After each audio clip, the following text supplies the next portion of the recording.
اس لیے وہ بھی بنا سوچے سمجھے اس کی ہر بات پر ہاں کہہ رہے تھے۔ بدھ کو ایک بار پھر غور سے دیکھنے کے بعد ادھر ادھر دیکھتے ہوئے وہ لوگ پھر وہیں آ گئے جہاں انہیں ٹوٹی ہوئی جھونپڑی کے آثار دکھائی دیے تھے۔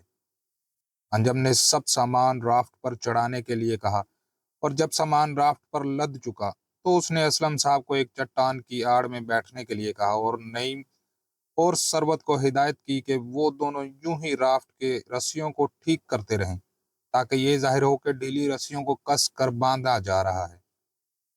جس چٹان کی آڑ میں اسلم صاحب بیٹھے تھے وہ اوپر سے جھاڑیوں سے ڈھکی ہوئی تھی، یوں سمجھیں کہ وہ ایک طرح کی چھتری تھی۔ اگر اسلم صاحب کو کوئی دیکھنا چاہتا تو صرف سمندر میں سے دیکھا جا سکتا تھا، ورنہ وہ کسی کو نظر نہیں آ سکتے تھے۔ ابا جی، ذرا غور سے سنیے اور پھر مشورہ دیجیے کہ اب ہم کیا کریں، انجم نے ان کے کان میں جلدی جلدی کہنا شروع کیا۔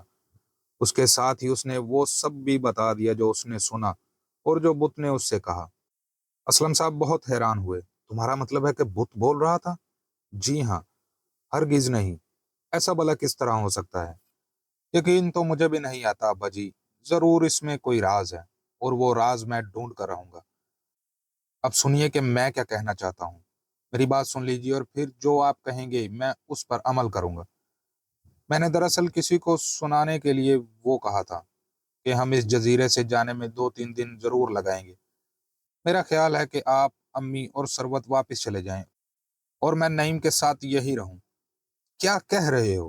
اسلم صاحب نے چونک کر انجم کو دیکھا۔ ایسا بھلا کس طرح ہو سکتا ہے؟ ایسا کرنا پڑے گا ابا جی، انجم نے کہا۔ میں نے کچھ سائے ایسے دیکھے ہیں جو چھپ چھپ کر ہمیں دیکھتے رہتے ہیں، یقیناً وہ ماما لوگ ہوں گے۔ وہ بت ان کا دیوتا ہے۔ میں چاہتا ہوں کہ جنگلی یہ دیکھ لیں کہ ہم لوگ رافٹ میں بیٹھ کر روانہ ہو چکے ہیں، مگر اس سے فائدہ کیا ہوگا؟ میں اور نعیم یہاں چھپ کر اس بت کا راز جاننے کی کوشش کریں گے۔ اس طرح ہو سکتا ہے کہ ہمیں کیپٹن سلور کے خزانے کا بھی پتہ لگ جائے۔ کیپٹن سلور کے خزانے کا پتہ تمہیں کس طرح چل سکتا ہے؟ میں یہ تحریر رات کو پڑھنا چاہتا ہوں جو مریجا پر لکھی ہے۔ لیکن مریجا ہے کیا بلا؟ اس لمبے سے خوفناک بت کا نام ہی مریجا ہے ابا جی، اور وہ عبارت اس کے قدموں کے نیچے پتھر پر کھدی ہوئی ہے۔ کیا کہہ رہے ہو تم؟ اسلم صاحب کو اتنی حیرانگی ہوئی کہ وہ قریب قریب چیخ پڑے۔ ان کی آواز سن کر ثروت بھی آ گئی اور خاموشی سے ان کے پاس بیٹھ کر باتیں سننے لگی۔ میں ٹھیک کہہ رہا ہوں، میں رات کو یہاں رک کر وہ عبارت نقل کرنا چاہتا ہوں، مگر بیٹے اس کام میں بہت خطرہ ہے، اسلم صاحب نے کہا۔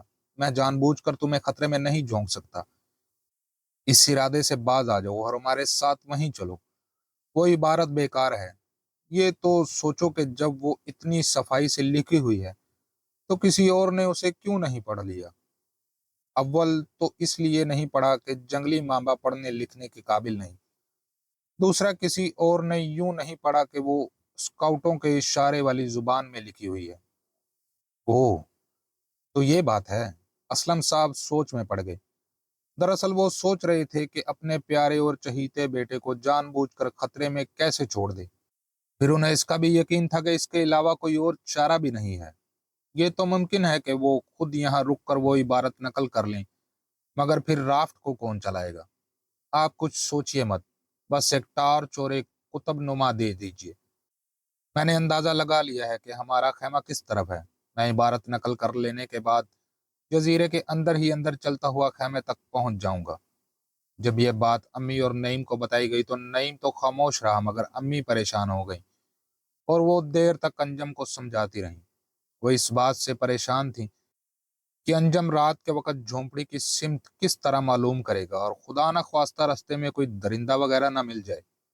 اس مشکل کو نعیم نے حل کیا۔ اس نے بتایا کہ خیمے کے برابر میں اونچا سا درخت ہے، اس پر ایک لالٹین لٹکا دی جائے اور یہ لالٹین ثروت درخت پر چڑھ کر لٹکائے۔ ثروت نے درخت پر چڑھ کر لنگور کے گوڈ کو بھی دریافت کیا تھا اور اسے درختوں پر چڑھنے کی عادت بھی ہے، اس لیے یہ کام آسانی سے ہو جائے گا۔ رات کو لالٹین کی روشنی دیکھ کر ہم دونوں خیمے کی طرف آ جائیں گے۔ رہے درندے تو ہمیں ایک پستول دے دی جائے، صرف ضرورت کے وقت ہی ہم اسے استعمال کریں گے، ورنہ وہ ایسی ہی پڑی رہے گی۔ امی کو پہلی بار معلوم ہوا کہ نعیم کے دماغ میں موٹے موٹے الفاظ ہی نہیں بلکہ عقل بھی ہے۔